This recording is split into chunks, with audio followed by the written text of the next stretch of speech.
our economy. And he joins me now. Tim Wilson, thanks very much for your time this afternoon. What are the serious economic risks on our horizon?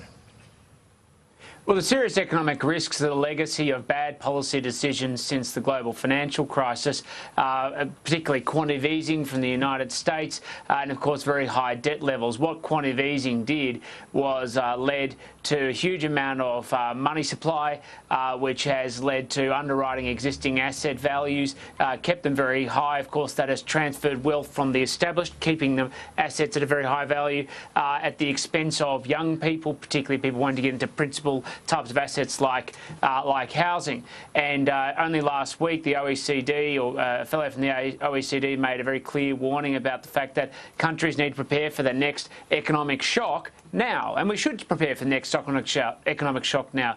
That's prudent, that's responsible, and part of that is not just about dealing with spending cuts, it's also about trying to see an environment where we see an increase in interest rates, modest increase in interest rates, at least in the short term, as well as driving tax reform, which will be a big contributor to driving economic opportunity and growth. And I want to come to that, but you're saying we do need to see interest rates increase. Well, my view is that they've been too long, for far too long, and again, this is a legacy of policy decisions made invariably elsewhere, not in Australia, because we haven't had interest rate increases, because then we'd see a huge purchasing of the dollar, which would put our economy at a disadvantage. But they have been at very low rates, and what we know in the GFCs, it's one of the critical reasons why Australia survived the GFC successfully, is not just demand from China, but the flexibility the RBA had to be able to reduce interest rates. And what we have now, in particular, is a lot of seeing people borrow so much they're carrying record levels of debt, household debt. We're talking here. That's right. He's going to speculative investment as well. Can I ask you directly about negative gearing rules? Are they a problem in this equation? Well, firstly, it's not all speculative investment. A lot of people are making very large investments in their principal place of residence or investment properties as part of their superannuation. We also, one of the reasons we need interest rate rises, because there are a huge number of older Australians living off interest-bearing investments, and so it's undermining the potential for, or undermining the disposable income for people who are retired and the elderly, and they have a lot less flexibility in comparison to people earning salaries around disposable income.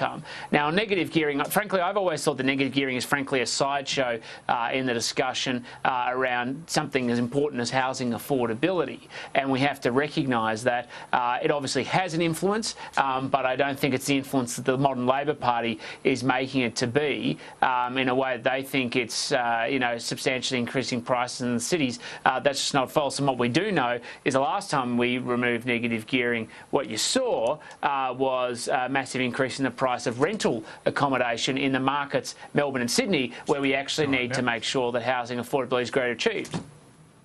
Now, two issues I want to hear more on from what you said last night. One is on tax reform. You said we need broader, consistent, flatter, lower tax rates to shift the economy into gear and make us more productive.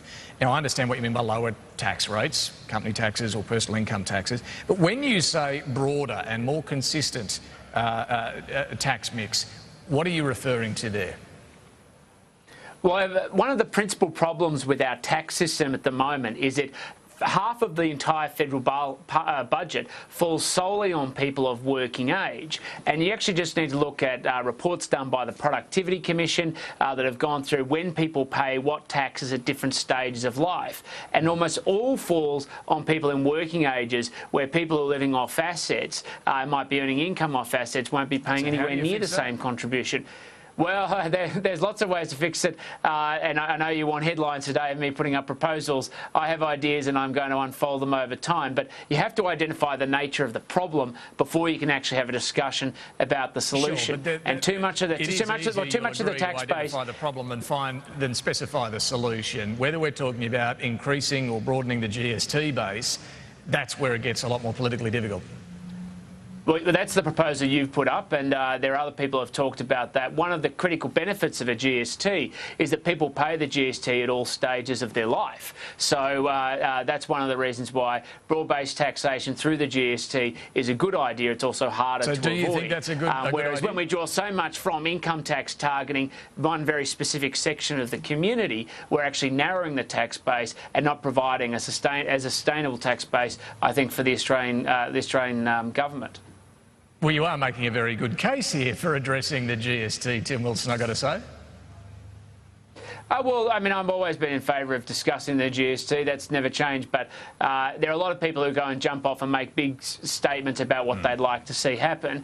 I'd like to see, in particular, more consistent tax rates. At the moment, we have, and this is what the government sort of, trying to address at the moment, is obviously attract more investment, particularly through the lowering of the company tax rate. But so long as we have a very high personal income tax rate, and there's a big differentiation between that and the company tax rate, we know what happens. People send capital and they're wherever they can money into businesses structurally to minimise their tax in a completely lawful and legal way, rather than having more consistent tax rates which reduce the incentive to do so. And final one, when you say we need very significant spending cuts in the May budget, again, the harder thing is identifying where. Is there one area beyond areas the government's already tried where you would say that's a good place to start? Well, I think you're reinterpreting what I've said. What I've said is these are the sorts of things that we should be looking at the budget as part of the great challenge we face as a country. And it's true, it is a big part of what we face as a country. We're spending a much higher percentage of GDP in public spending than we have in the past. We're trying to get that down, and the Turnbull government is very squarely focused on that. But what we actually have to do is take the country with us. So are there ways that we could achieve it? Sure, but it's got to be part of structural reform. And this is the great challenge we face. The big drivers in public sector spending aren't on programs that can be easily cut. The two biggest drivers are around pensions and support for people with a disability. That is not straightforward. That's structural reform that's bigger than a soundbite on a nationally syndicated television program. Well, we have time to do that. Well, I'd love to return to that later, though, when you do want to talk specifics on some of those areas. But we encourage the debate of ideas. Always, Tim Wilson, thank you very much for joining us this afternoon. Thanks, David. You take care.